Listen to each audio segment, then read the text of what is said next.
Hello friends, welcome to offer Ohari. നമ്മൾ discuss ചെയ്യാൻ പോകുന്നത് സ്റ്റോക്ക് ഓപ്ഷൻ ട്രേഡിങ്ങിനെ പറ്റിയാണ്. നമ്മൾ കഴിഞ്ഞ വീഡിയോയിൽ നിഫ്റ്റി ഓപ്ഷൻ ട്രേഡിങ്ങിനെ പറ്റി ഡിസ്കസ് ചെയ്തിരുന്നു. അതായത് ഒരു ഇൻഡിക്കേറ്റേഴ്സും യൂസ് ചെയ്യാണ്ട് എങ്ങനെ നമുക്ക് നിഫ്റ്റി ഓപ്ഷൻസ് ട്രേഡ് ചെയ്യാൻ പറ്റിയാണ് കഴിഞ്ഞ വീഡിയോ ചെയ്തിരുന്നത്. അപ്പോൾ ആ വീഡിയോ നിങ്ങൾ കണ്ടില്ലെങ്കിൽ കാണാൻ ശ്രമിക്കാം.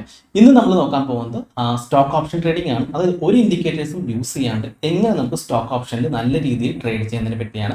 അപ്പോൾ നമ്മൾ സ്റ്റോക്ക് ഓപ്ഷനിൽ ശ്രദ്ധിക്കേണ്ട കാര്യം എന്ന് വെച്ച് കഴിഞ്ഞാൽ മെയിൻ ആയിട്ട് സ്റ്റോക്ക് സെലക്ഷൻ ആണ്. നല്ല സ്റ്റോക്ക് സെലക്ട് ചെയ്യണം, അതിൽ നല്ല സ്ട്രൈക്ക് നോക്കി തന്നെ സെലക്ട് ചെയ്യണം. എന്നാൽ മാത്രമാണ് നമ്മൾ വിചാരിച്ചൊരു മൂവ്മെന്റ് നമുക്ക് ആ ഒരു പർട്ടിക്കുലർ സ്ട്രൈക്കിൽ കിട്ടത്തുള്ളൂ. അത് എങ്ങനെയാണ് നമുക്ക് ഇന്നത്തെ വീഡിയോയിലൂടെ ഡിസ്കസ് ചെയ്യാം. അപ്പോൾ നമ്മുടെ ടെലിഗ്രാം ചാനലാണ്. അപ്പോൾ ഈ ചാനലിൽ നമ്മൾ കാലത്ത് തന്നെ ഏതൊക്കെ സ്റ്റോക്സുകളാണ് ഹയസ്റ്റ് ഓപ്പൺ ഇൻട്രസ്റ്റിന് തൊട്ടടുത്ത് ട്രേഡ് ചെയ്യുന്നത് നമ്മൾ കൊടുക്കാറുണ്ട്. അപ്പോൾ നമുക്ക് അപ്പോളോ ടയർ ആണ് ഏറ്റവും അടുത്ത് ട്രേഡ് ചെയ്ത് കിട്ടിയിരിക്കുന്നത്. 550 സ്ട്രൈക്കിലാണ് അപ്പോളോ ടയർ ഇപ്പോൾ ട്രേഡ് നടക്കുന്നത്. അപ്പോൾ നമുക്കിനി അപ്പോളോ ടയറിൻ്റെ 550 കോൾ ഓപ്ഷൻ്റെയും പുട്ട് ഓപ്ഷൻ്റെയും ചാർട്ട് ഓപ്പൺ ചെയ്ത് ലെവൽസ് മാർക്ക് ചെയ്യാം. അപ്പോൾ അതിന് നമ്മൾ 550 കോൾ ഓപ്ഷൻ്റെ ചാർട്ടാണ് ഓപ്പൺ ചെയ്യാൻ പോകുന്നത്.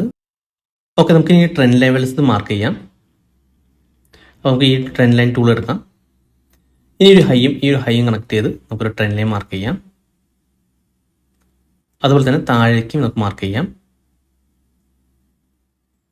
ഈ ട്രെൻഡ് ലൈൻ ടച്ച് ചെയ്യുന്ന ലെവൽസ് ആണ് നമ്മൾ റെസിസ്റ്റൻസ് അല്ലെങ്കിൽ സപ്പോർട്ടൊക്കെ എടുക്കുന്നത്. അപ്പോൾ നമുക്കിവിടെ ആ ഒരു സപ്പോർട്ട് ടച്ച് ചെയ്യുന്ന ലെവൽസ് മാർക്ക് ചെയ്യാം. അപ്പോൾ ഇവിടെ റെസിസ്റ്റൻസ് ആണ് ടച്ച് ചെയ്യുന്നത്. ഇവിടെ സപ്പോർട്ട് ടച്ച് ചെയ്യുന്നുണ്ട്, ആ ലെവൽസ് മാർക്ക് ചെയ്യാം. ഇവിടെ റെസിസ്റ്റൻസ് ആണ്, ആ ലെവലും മാർക്ക് ചെയ്യാം. ഓക്കെ, അപ്പോൾ ഈ ലെവൽസിൽ ടച്ച് ചെയ്യുമ്പോഴാണ് നമുക്ക് ഇനി മെയിനായിട്ട് എൻട്രി വരുന്നത്.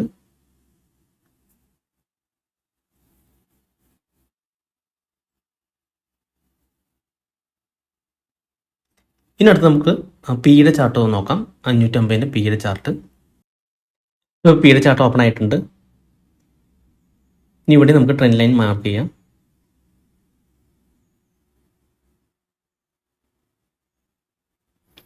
ഈ ഒരു ലോയും കണക്ട് ചെയ്ത് ട്രെൻഡ് ലൈൻ മാർക്ക് ചെയ്യാം.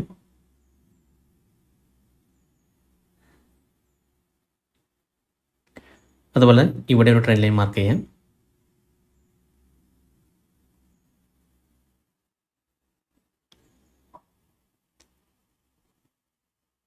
ഈ ട്രെൻഡ് ലൈൻ ടച്ച് ചെയ്യുന്ന പോയിന്റ് നമുക്ക് റെസിസ്റ്റൻസ് സപ്പോർട്ട് മാർക്ക് ചെയ്യാം.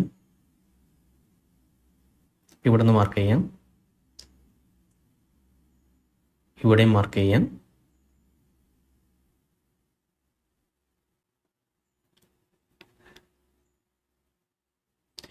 ഇനി ഇവിടെയും മാർക്ക് ചെയ്യാം. ഓക്കെ, നമ്മൾ സിയുടെയും പിയുടെയും ലെവൽസ് ഒക്കെ മാർക്ക് ചെയ്തിട്ടുണ്ട്. ഇനി നമുക്ക് മൾട്ടിപ്പിൾ ചാർട്ട് വ്യൂയിലേക്ക് എടുക്കാം. ഇനി ഫസ്റ്റത്തെ ചാർട്ടിൽ 550 സി ആക്കാം. ഓക്കെ, അപ്പോൾ നമ്മൾ 550 സിയും പിയുടെയും ചാർട്ട് ഓപ്പൺ ചെയ്തിട്ടുണ്ട്. ഇപ്പോൾ മാർക്കറ്റ് ഓപ്പൺ ചെയ്തിട്ടില്ല. ഇനി നമുക്ക് ഓപ്പൺ ചെയ്യുമ്പോൾ ഒന്ന് വെയിറ്റ് ചെയ്യാം. അപ്പോൾ എപ്പോഴാണ് മാർക്കറ്റ് നമ്മുടെ ഈ ഒരു യെല്ലോ ലെവലിൽ ടച്ച് ചെയ്യുന്നത് അപ്പോഴാണ് നമുക്ക് എൻട്രി വരുന്നത്. നമുക്കൊന്ന് വെയിറ്റ് ചെയ്യാം.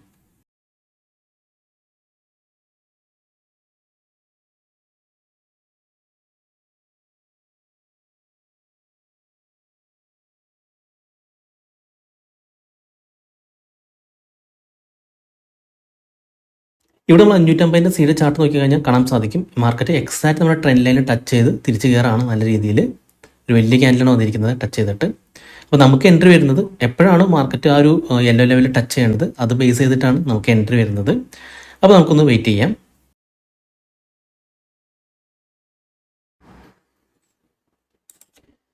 ഇപ്പോൾ നമ്മൾ സിയുടെ ചാർട്ട് നോക്കുകയാണെങ്കിൽ നമ്മുടെ മാർക്കറ്റ് ഇപ്പോൾ നമ്മുടെ യെല്ലോ ലൈൻ ബ്രേക്ക് ചെയ്ത് അപ്പ് സൈഡ് പോയിക്കൊണ്ടിരിക്കുകയാണ്. അപ്പോൾ ശരിക്കും നമുക്കിവിടെ ബൈ ആണ്, പക്ഷെ നമ്മളിവിടെ ബൈ എടുക്കുന്നത് റിസ്ക് ആണ്. കാരണം നമ്മുടെ പിയുടെ ചാർട്ട് നോക്കുകയാണെങ്കിൽ പി ഓൾമോസ്റ്റ് ഇപ്പോൾ നമ്മൾ ട്രെൻഡ് ലൈനിൽ ടച്ച് ചെയ്ത് നിൽക്കുകയാണ്. അപ്പോൾ ഇവിടുന്ന് റിവേഴ്സ് വരാൻ ചാൻസ് കൂടുതലാണ്. അപ്പോൾ ഇത്തരം സാഹചര്യങ്ങളിൽ നമ്മൾ ഒരു സിയിൽ ബൈ എടുക്കുന്നത് റിസ്ക് ആയതുകൊണ്ട് തന്നെ നമുക്കിനി സെല്ലിലേക്കാണ് നോക്കേണ്ടത്. അപ്പോൾ അതിനായിട്ട് നമുക്ക് ഈ ഒരു ലോയ്ക്ക് താഴെ വേണമെങ്കിൽ സെല്ല് ചെയ്യാം. അതായത് മാർക്കറ്റ് റിവേഴ്സ് ചെയ്ത് ഈ ഒരു ലോ ബ്രേക്ക് ചെയ്യുകയാണെങ്കിൽ നമുക്ക് സെല്ലിലേക്ക് പോകാവുന്നതാണ്. ഓക്കെ, ഇനി പിയുടെ കേസ് എടുക്കുകയാണെങ്കിൽ ഇപ്പോൾ നിൽക്കുന്ന ഹൈ ഉണ്ടല്ലോ, ഈ റീസെന്റ് ഹൈക്ക് മുകളിൽ പോയി കഴിഞ്ഞാൽ നമുക്ക് ബൈ എടുക്കാവുന്നതാണ്. കാരണം ആ ട്രെൻഡ് ലൈനോടെ നിൽക്കുന്ന കാരണം കൊണ്ട് തന്നെ ആ ഒരു ട്രെൻഡ് ലൈൻ ടച്ച് ചെയ്ത് റിവേഴ്സ് ചെയ്യാൻ ചാൻസ് കൂടുതലാണ്. അപ്പോൾ അതുകൊണ്ടാണ് നമ്മൾ ഇങ്ങനെ നോക്കുന്നത്. ഇപ്പോൾ നമുക്ക് നല്ല ട്രെൻഡ് ലൈൻ നല്ല രീതിയിൽ താഴേക്കായിരുന്നെങ്കിൽ നമുക്ക് പോകണമെങ്കിൽ സിയിൽ ബൈ എടുക്കായിരുന്നു. പക്ഷേ ഇവിടെ ട്രെൻഡ് ലൈൻ തൊട്ടടുത്ത് നിൽക്കുന്ന കാരണം കൊണ്ട് പിയിൽ അവിടുന്ന് റിവേഴ്സ് ചെയ്യാൻ ചാൻസ് ഉണ്ട്. ഇനി നമുക്ക് ബ്രേക്ക് ഔട്ട് വാച്ച് ചെയ്ത് നോക്കാം.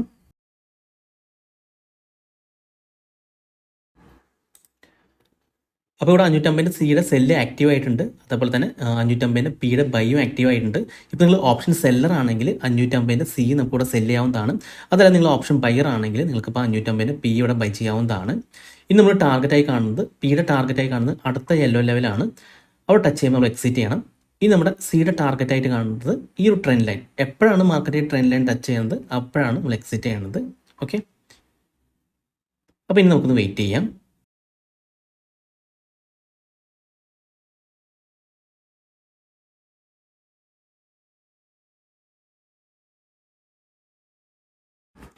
അപ്പോൾ നമ്മുടെ 550 പി ഇപ്പോൾ ടാർഗറ്റ് ഹിറ്റ് ചെയ്തിട്ടുണ്ട്, ആ യെല്ലോ ലൈനിൽ ടച്ച് ചെയ്തിട്ടുണ്ട്. അതുപോലെ നമ്മുടെ സിയുടെ കേസ് എടുക്കുകയാണെങ്കിൽ ഓൾമോസ്റ്റ് നമ്മുടെ ട്രെൻഡ് ലൈൻ അടുത്ത് വന്നിട്ടുണ്ട്. അപ്പോൾ നോക്കുകയാണെങ്കിൽ നമുക്ക് ഇവിടുന്ന് എക്സിറ്റ് ചെയ്ത് മാറാവുന്നതാണ്, സി ആയാലും പി ആയാലും. കാരണം പി നമ്മുടെ യെല്ലോ ലൈനിൽ ടച്ച് ചെയ്ത് കാരണം തന്നെ ആ ഒരു പോയിന്റ്, അതായത് യെല്ലോ ലൈനിൽ മാർക്കറ്റ് റിവേഴ്സ് ചെയ്യാൻ ചാൻസ് കൂടുതലാണ്. അവിടെ തന്നെ ട്രെൻഡ് ലൈനും പോകുന്നുണ്ട്. അപ്പോൾ അതുകൊണ്ട് തന്നെ നമുക്കാണെങ്കിൽ നിങ്ങൾ ഓപ്ഷൻ സെല് ചെയ്ത ഒരാളാണെങ്കിൽ നമുക്ക് ഇവിടുന്ന് സി സെല് ചെയ്തിട്ടുണ്ടെങ്കിൽ നമുക്ക് ഇവിടുന്ന് എക്സിറ്റ് ചെയ്ത് മാറാം. അതുപോലെ നമ്മുടെ പി ഇവിടെ പ്രോഫിറ്റ് ബുക്ക് ചെയ്യാവുന്നതാണ്. ഓക്കെ, നമ്മൾ പറഞ്ഞ പോലെ തന്നെ നമ്മൾ ഒരു തരത്തിലുള്ള ഇൻഡിക്കേറ്റേഴ്സും യൂസ് ചെയ്തിട്ടില്ല. നമ്മൾ ജസ്റ്റ് ആ ലെവൽസ് മാർക്ക് ചെയ്ത് അത് ബേസ് ചെയ്ത് മാത്രമാണ് ട്രേഡ് ചെയ്യുന്നത്. അപ്പോൾ നമുക്ക് ഈ ലെവൽസ് നോക്കുന്ന കാരണം തന്നെ മുൻകൂട്ടി നമുക്ക് അതിൻ്റെ ടാർഗറ്റും അതുപോലെ എൻട്രി ലെവലും നമുക്ക് അറിയാൻ സാധിക്കുന്നു എന്നുള്ളതാണ്. പിന്നെ നമ്മൾ ഇതിൻ്റെ സ്റ്റോപ്പ് ലോസ് എവിടെ കാണുന്നത് വെച്ച് കഴിഞ്ഞാൽ, ഇപ്പോൾ നമ്മൾ സെല്ല് എടുക്കുകയാണെങ്കിൽ തൊട്ട് മുമ്പിൽ വന്ന ഹൈക്ക് മുകളിലാണ് നമ്മൾ സ്റ്റോപ്പ് ലോസ് ഇടുന്നത്.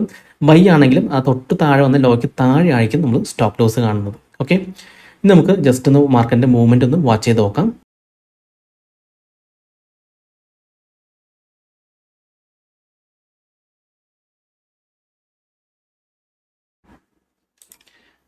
ഇവിടെ ശ്രദ്ധിച്ചാൽ കാണാം, നമ്മൾ ആ പറഞ്ഞ പോലെ തന്നെ പിയിൽ യെല്ലോ ലൈനിൽ ടച്ച് ചെയ്തിട്ട് മാർക്കറ്റ് താഴെ വരാണ് ചെയ്തത്. കണ്ടോ, നല്ല രീതിയിൽ താഴേക്ക് വന്നു. ഇനി നമ്മുടെ സിയുടെ കേസ് എടുക്കുകയാണെങ്കിൽ നമ്മുടെ ട്രെൻഡ് ലൈനിൽ ടച്ച് ചെയ്ത് മാർക്കറ്റ് റിവേഴ്സ് ചെയ്ത് കണ്ടോ, റിവേഴ്സ് ചെയ്ത് വീണ്ടും ആ ഒരു യെല്ലോ ലൈനിൽ ടച്ച് ചെയ്തു. കണ്ടോ, അപ്പോൾ നമുക്ക് ഇൻഡിക്കേറ്റേഴ്സ് യൂസ് ചെയ്താൽ നമുക്ക് ഇതേപോലെ പെർഫെക്റ്റ് എൻട്രി കിട്ടത്തില്ല, എൻട്രിയും എക്സിറ്റും കിട്ടത്തില്ല. ഇതേപോലെ ട്രെൻഡ് ലൈനും നമ്മൾ ആ റെസിസ്റ്റൻസ് ലെവൽ മാർക്ക് ചെയ്തിട്ടുണ്ടെങ്കിൽ നമുക്ക് പെർഫെക്റ്റ് ആയിട്ട് എൻട്രി കിട്ടുന്നതാണ്. ഇപ്പോൾ മാർക്കറ്റ് ക്ലോസ് ചെയ്തിട്ടുണ്ട്. ഇനി നമുക്ക് ഓരോ ചാർട്ടായിട്ട് ഒന്ന് അനാലിസ് ചെയ്യാം. അതിൽ നിന്ന് അപ്പോളോ ടയറിൻ്റെ 550 സിയുടെ ചാർട്ട് നമുക്ക് നോക്കാം. അപ്പോൾ സിയുടെ ചാർട്ടിൽ നമുക്ക് ഇവിടെയാണ് നമ്മൾ സെല് ചെയ്തിരുന്നത്. സെല് ചെയ്ത് മാർക്കറ്റ് താഴെ വന്നു. ആ ട്രെൻഡ് ലൈൻ എടുത്ത് വന്നപ്പോൾ നമ്മൾ അവിടെ നിന്ന് എക്സിറ്റ് ചെയ്ത് മാറി. കാരണം പിയിൽ അപ്പോൾ ഈ മാർക്കറ്റ് ആ ഒരു യെല്ലോ ലൈനിൽ ടച്ച് ചെയ്തുകൊണ്ടാണ് നമ്മൾ എക്സിറ്റ് ചെയ്ത് മാറിയത്. അത് കണ്ടോ, എക്സാക്റ്റ് ആ ഒരു പോയിന്റിൽ തന്നെ മാർക്കറ്റ് റിവേഴ്സ് ചെയ്ത് കയറിയിട്ട് വീണ്ടും നമ്മുടെ ആ യെല്ലോ ലൈനിൽ ടച്ച് ചെയ്തു. കണ്ടോ, അവിടെ നിന്ന് താഴേക്ക് വന്നു. ആ യെല്ലോ ലൈൻ ബ്രേക്ക് ചെയ്ത് മുകളിലേക്ക് പോയില്ല. കണ്ടോ, എക്സാക്റ്റ് ആ ലെവലിൽ ടച്ച് ചെയ്ത് താഴേക്ക് വന്നു. ഓക്കെ, അപ്പോൾ നമുക്കാണെങ്കിൽ ഇവിടെ സെല് ചെയ്യാം. കാരണം നമുക്കറിയാം ഇവിടെ നിന്ന് വന്നു, യെല്ലോ ലൈനിൽ ടച്ച് ചെയ്തു, അവിടെ നിന്ന് സെല്ല് വന്നു. അപ്പോൾ ഇവിടെ ആണെങ്കിൽ നമുക്ക് സെല് ചെയ്യാം. സെല് ചെയ്ത് ഇതിൻ്റെ മുകളിൽ സ്റ്റോപ്പ് ലോസ് ഇട്ടാൽ മതി. ഓക്കെ, ഇനി നമുക്ക് പിയുടെ ചാർട്ട് നോക്കാം.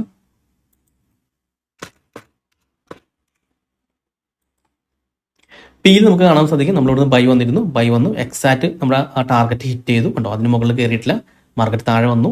ഇവിടെ നമ്മുടെ ആ ഒരു ബൈ ലെവലുണ്ടോ, ആ ബൈ ലെവലിൽ മാർക്കറ്റ് വീണ്ടും ടച്ച് ചെയ്ത് തിരിച്ചു കയറാണ് ചെയ്തത്. തിരിച്ചു കയറി നിങ്ങൾക്ക് ഇവിടെ കാണാൻ സാധിക്കും എക്സാക്റ്റ് നമ്മുടെ ആ ട്രെൻഡ് ലൈനിലാണ് മാർക്കറ്റ് ഹിറ്റ് ചെയ്തിരിക്കുന്നത്. കണ്ടോ, ഇതാണ് ടാർഗറ്റ്. കണ്ടോ, ആ ലെവലിൽ ടച്ച് ചെയ്തു, വീണ്ടും താഴേക്ക് വന്നു. കണ്ടോ, മാർക്കറ്റ് താഴേക്ക് വരാണ് ചെയ്തത്. നല്ല പെർഫെക്റ്റ് ആയിട്ട് നമ്മുടെ ലെവൽസ് വർക്ക് ചെയ്യുന്നുണ്ട്. അപ്പോൾ ഒരു ഇൻഡിക്കേറ്റേഴ്സ് നമുക്ക് ഇതേപോലെ പെർഫെക്റ്റ് ലെവൽസ് തരത്തില്ല. നമ്മൾ മാനുവലി ആയിട്ട് ലെവൽസ് മാർക്ക് ചെയ്യുമ്പോഴാണ് നമുക്ക് ഇങ്ങനെ പെർഫെക്റ്റ് ആയിട്ട് എൻട്രിയും എക്സിറ്റും കിട്ടുന്നത്. ഇനി ഏതെങ്കിലും ഇൻഡിക്കേറ്റേഴ്സ് ഇതേപോലെ നിങ്ങൾക്ക് പെർഫെക്റ്റ് എൻട്രി തരുന്നുണ്ടെങ്കിൽ നിങ്ങൾ ജസ്റ്റ് ഒന്ന് കമൻറ്റ് ചെയ്യാം. അപ്പോൾ അതിനെപ്പറ്റി ഞാൻ ഡീറ്റെയിൽ വീഡിയോ ചെയ്യാം. അപ്പോൾ എൻ്റെ അറിവിൽ ഇതുവരെ ഇതുപോലെ പെർഫെക്റ്റ് ആയിട്ട് എൻട്രി തരുന്ന ഒരു ഇൻഡിക്കേറ്റർ ഞാൻ കണ്ടിട്ടില്ല. അപ്പോൾ നമ്മൾ മാനുവലായിട്ട് ഇതുപോലെ ലെവൽസ് ഒക്കെ മാർക്ക് ചെയ്ത് ഈ ഒരു യെല്ലോ ലൈനിൽ ടച്ച് ചെയ്യുമ്പോൾ അത് ബേസ് ചെയ്ത് എൻട്രി ചെയ്തിട്ടുണ്ടെങ്കിൽ നമുക്ക് പെർഫെക്റ്റ് ആയിട്ട് എൻട്രിയും എക്സിറ്റും കിട്ടുന്നതാണ്. അപ്പോൾ ഈ മെത്തേഡ് നിങ്ങൾക്ക് ഇഷ്ടപ്പെട്ടെന്ന് വിചാരിക്കുന്നു. അപ്പോൾ ഇതിൽ നമ്മൾ പറഞ്ഞ പോലെ തന്നെ സ്റ്റോക്ക് സെലക്ഷൻ ആണ് മെയിൻ ആയിട്ട് നോക്കേണ്ടത്. അപ്പോൾ നമ്മൾ നോക്കുന്നത് ഹയസ്റ്റ് ഓപ്പണിംഗ് ഇൻട്രസ്റ്റ് തൊട്ടടുത്ത് നിൽക്കുന്ന സ്ട്രൈക്കാണ് സെലക്ട് ചെയ്യുന്നത്. അപ്പോൾ ഇന്ന് നമുക്ക് കിട്ടിക്കുന്ന അപ്പോളോ ടയർ ആണ്. ഞാൻ ഡെയിലി കാലത്ത് നമ്മുടെ ടെലിഗ്രാം ചാനലിൽ പോസ്റ്റ് ചെയ്യാറുണ്ട് ഏതൊക്കെ സ്റ്റോക്കുകളാണ് ഹയസ്റ്റ് ഓപ്പണിംഗ് ഇൻട്രസ്റ്റ് തൊട്ടടുത്ത് ട്രേഡ് ചെയ്യുന്നത്. അപ്പോൾ അപ്പോളോ ടയറിന്റെ കേസ് എടുക്കുകയാണെങ്കിൽ ഇന്ന് 550ന്റെ സ്ട്രൈക്കാണ് നമ്മൾ സെലക്ട് ചെയ്തത്. കാരണം കഴിഞ്ഞ ദിവസം മാർക്കറ്റ് ക്ലോസ് ചെയ്ത് 550 സ്ട്രൈക്കിന്റെ തൊട്ടടുത്താണ്. അതുകൊണ്ട് തന്നെ ആ ഒരു ലെവലിൽ മാർക്കറ്റ് നല്ലൊരു മൂവ്മെന്റ് നമുക്ക് എക്സ്പെക്ട് ചെയ്യാൻ സാധിക്കുന്നു. അതാണ് നമ്മൾ ഇന്ന് അപ്പോളോ ടയർ സെലക്ട് ചെയ്തത്. ഈ ലെവൽസ് ഒക്കെ മാർക്ക് ചെയ്ത് വാച്ച് ചെയ്തത്. അപ്പോൾ നിങ്ങൾ ഇതുവരെ നമ്മുടെ ടെലിഗ്രാം ചാനൽ ജോയിൻ ചെയ്തിട്ടില്ലെങ്കിൽ ഈ ഒരു വീഡിയോ ഡിസ്ക്രിപ്ഷൻ ബോക്സിൽ നമ്മുടെ ടെലിഗ്രാം ചാനൽ ലിങ്ക് കൊടുത്തിട്ടുണ്ട്. ആ ലിങ്ക് ക്ലിക്ക് ചെയ്ത് നിങ്ങൾക്ക് ജോയിൻ ചെയ്യാവുന്നതാണ്. പിന്നെ നമ്മൾ എല്ലാ വീഡിയോസിലും പറയുന്ന പോലെ തന്നെ നമ്മൾ ആദ്യം തന്നെ പേപ്പർ ട്രേഡ് ചെയ്ത് പ്രാക്ടീസ് ചെയ്യാം. അതിനുശേഷം മാത്രം നമ്മൾ റിയൽ ട്രേഡ് നോക്കിയാൽ മതി. അതുപോലെ നിങ്ങൾ സ്റ്റോക്ക് മാർക്കറ്റിൽ ഒരു ബിഗിനർ ആണെങ്കിൽ ആദ്യം തന്നെ സ്റ്റോക്ക് ഓപ്ഷനിൽ ട്രേഡ് ചെയ്യാതിരിക്കുക. നിങ്ങൾ ആദ്യം തന്നെ പേപ്പർ ട്രേഡ് ചെയ്ത് നല്ല രീതിയിൽ പ്രാക്ടീസ് ചെയ്തിട്ട് മാത്രം സ്റ്റോക്ക് ഓപ്ഷനിൽ ട്രേഡ് ചെയ്യാൻ ശ്രമിക്കുക. അതല്ലെങ്കിൽ നിങ്ങൾ ഇക്വിറ്റിയിലൊക്കെ ചെറിയ ക്വാണ്ടിറ്റി ഒക്കെ ഇട്ട് ട്രേഡ് ചെയ്ത് പ്രാക്ടീസ് ചെയ്യുക. അതിനുശേഷം മാത്രം നിങ്ങൾ ഓപ്ഷൻ ട്രേഡിലേക്ക് വന്നാൽ മതി. അതല്ലെങ്കിൽ ഒരുപാട് ലോസ് വരാൻ ചാൻസ് ഉള്ളതാണ് ഈ ഓപ്ഷൻ ട്രേഡിംഗ് എന്ന് പറയുന്നത്. ഓക്കെ, അപ്പോൾ നിങ്ങൾക്കൊരു വീഡിയോ ഇഷ്ടപ്പെട്ടെന്ന് വിചാരിക്കുന്നു. ഇനി നിങ്ങൾക്ക് എന്തെങ്കിലും ഡൗട്ട്സ് ഒക്കെ ഉണ്ടെങ്കിൽ ഈ കാണുന്ന വാട്സ്ആപ്പ് നമ്പറിലേക്ക് എനിക്കൊന്ന് മെസ്സേജ് ചെയ്താൽ മതി. അതുപോലെ തന്നെ നിങ്ങൾ ഈ ചാനൽ സബ്സ്ക്രൈബ് ചെയ്തിട്ടില്ലെങ്കിൽ സബ്സ്ക്രൈബ് ചെയ്യാൻ മറക്കരുത്. ഒരുപാട് നല്ല സ്ട്രാറ്റജീസ് വീഡിയോസ് ഞാൻ നിങ്ങളുടെ മുന്നിൽ എത്തിക്കാൻ ശ്രമിക്കാം. മറ്റൊരു വീഡിയോയുമായി ഞാൻ വീണ്ടും അടുത്ത ദിവസം വരാം. അതുവരെ നന്ദി, നമസ്കാരം.